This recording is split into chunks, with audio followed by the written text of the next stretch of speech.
Hello class 10th. In this video today we are going to discuss about the topic electromagnetic induction. So what is electromagnetic induction? By continuously changing the magnetic field around a conductor, electric current can be produced. The process is called electromagnetic induction and current produced is called induced current. अगर हम किसी भी conductor के आसपास की magnetic field को continuously change करते रहें तो कॉन्टीन्यूसली चेंज करने की वजह से हमारे पास उस कंडक्टर में इलेक्ट्रिक करंट प्रोड्यूस हो जाता है। इस प्रोसेस को हम इलेक्ट्रोमैग्नेटिक इंडक्शन कहते हैं और जो करंट प्रोड्यूस होता है उस करंट को हम इंड्यूस्ड करंट कहते हैं। अब हम यहाँ देखेंगे कि हम इलेक्ट्रोमैग्नेटिक इंडक्शन को किस तरीके से चेक कर सकते हैं। तो ये हमारे पास एक कॉइल है और इस कॉइल को हमने गैल्वेनोमीटर से कनेक्ट कर रखा और इस कॉइल को हमने किसी भी बैटरी से कनेक्ट नहीं किया है। हमने इस कॉइल के पास एक मैग्नेट प्लेस की, मैग्नेट को हमने प्लेस किया और फिर हमने इस मैग्नेट को मूव कराया टुवर्ड्स द कॉइल। जब हम इसको कॉइल की तरफ मूव कराएंगे, जब तक हम इसको मूव कराते रहेंगे तब तक हम क्या देखेंगे, तब तक हम देखेंगे कि हमारे पास ये नॉर्थ पोल है और ये साउथ पोल है। हम देखेंगे जैसे जैसे हम इसको मूव करा रहे हैं हम गैल्वेनोमीटर में डिफ्लेक्शन देखेंगे। गैल्वेनोमीटर में जो डिफ्लेक्शन है, गैल्वेनोमीटर में डिफ्लेक्शन क्या रिप्रेजेंट कर रहा है? गैल्वेनोमीटर का डिफ्लेक्शन हमारे पास इस डायरेक्शन में होगा। गैल्वेनोमीटर का डिफ्लेक्शन ये रिप्रेजेंट कर रहा है कि हमारे पास इस कॉइल में करंट इंड्यूस्ड हुआ है और इलेक्ट्रोमैग्नेटिक इंडक्शन प्रोसेस कैरी किया गया है। जैसे ही हमारे पास मैग्नेट को हम स्टॉप करेंगे, स्टॉप करने की वजह से इस कॉइल के आसपास की मैग्नेटिक फील्ड चेंज होना बंद हो जाएगी और हमारे पास गैल्वेनोमीटर का डिफ्लेक्शन फिर से ज़ीरो हो जाएगा। हम इसको फर्दर मूव कराएंगे फॉरवर्ड डायरेक्शन में तो फिर हम फिर से इसमें कॉइल में डिफ्लेक्शन देखेंगे, गैल्वेनोमीटर में डिफ्लेक्शन देखेंगे। तो इसका मतलब फिर से इलेक्ट्रोमैग्नेटिक इंडक्शन स्टार्ट हो गया और जैसे ही हम इसको स्टॉप कर देंगे फिर से हमारे पास गैल्वेनोमीटर में डिफ्लेक्शन कम हो जाएगा। फिर अगर हम इस मैग्नेट को मूव कराएंगे बैकवर्ड डायरेक्शन में, अपोजिट डायरेक्शन में, अगर हम इसको बैकवर्ड डायरेक्शन में मूव कराएंगे तो हमारे पास फिर से इलेक्ट्रोमैग्नेटिक इंडक्शन प्रोसेस स्टार्ट हो जाएगा और हमें गैल्वेनोमीटर में डिफ्लेक्शन दिखाई देने लगेगा। लेकिन इस बार जो गैल्वेनोमीटर में डिफ्लेक्शन होगा वो हमारे पास अपोजिट डायरेक्शन में होगा।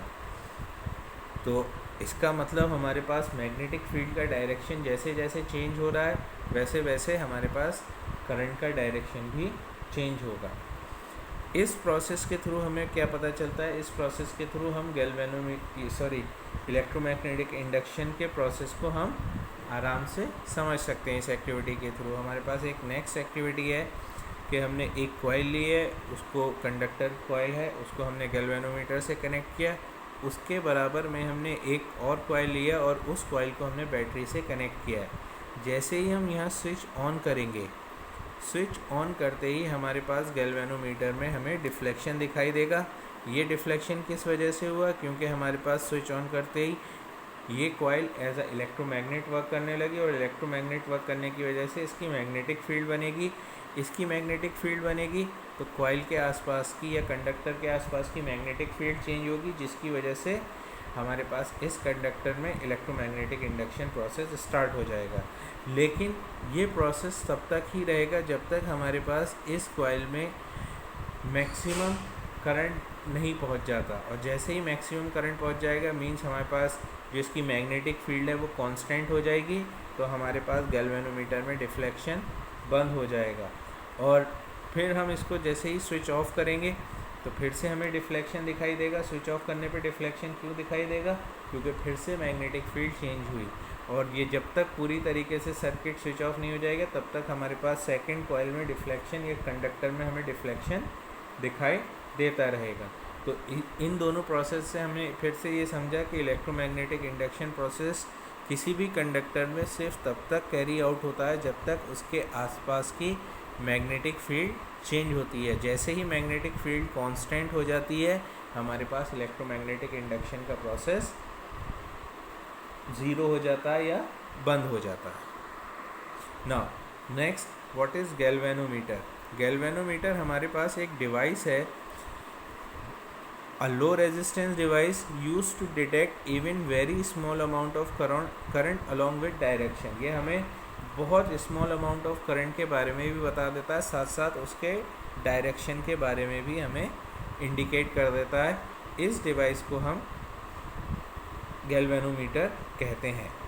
अब हमारे पास यहाँ पर इस इलेक्ट्रोमैग्नेटिक इंडक्शन के प्रोसेस के थ्रू जो करंट इंड्यूस हुआ उस करंट का क्या डायरेक्शन होता है, तो उसको समझने के लिए हमारे पास एक कॉमन लॉ है, that is known as Fleming's right hand rule. ये लॉ हमें क्या बताता है?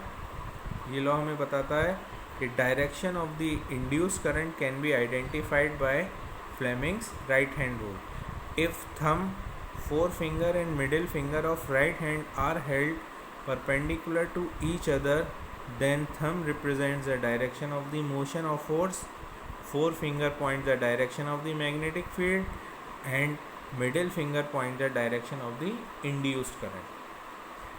हम इसको किस तरीके से समझ सकते हैं? इस तरीके से समझ सकते हैं कि अगर हमने अपने राइट हैंड के थंब को, फोर फिंगर को और मिडिल फिंगर को इस तरीके से प्लेस कर लिया कि तीनों एक दूसरे के परपेंडिकुलर हैं, तो हमारे पास थंब जो है अगर वो फोर्स या मोशन का डायरेक्शन रिप्रेजेंट कर रहा है, फोर फिंगर हमारे पास डायरेक्शन रिप्रेजेंट कर रही है मैग्नेटिक फील्ड का, तो जो हमारी मिडिल फिंगर है ये पॉइंट करेगी direction of the induced current का डायरेक्शन। अगर हम इसको फिगर में समझें तो फिगर में ये हमारे पास इस तरीके से आ सकता है कि हमारे राइट हैंड का थंब रिप्रेजेंट कर रहा है, ये हमारे पास थंब है। अगर थंब रिप्रेजेंट कर रहा है हमारे पास फोर्स को, देन हमारे पास फोर फिंगर और ये हमारे पास मिडिल फिंगर। फोर फिंगर हमारे पास रिप्रेजेंट करेगी direction of the magnetic field and middle finger हमारे पास रिप्रेजेंट करेगा direction of the induced current. इस तरीके से हम फ्लेमिंग राइट हैंड का रूल करते हैं to identify the direction of the induced current produced during electromagnetic induction.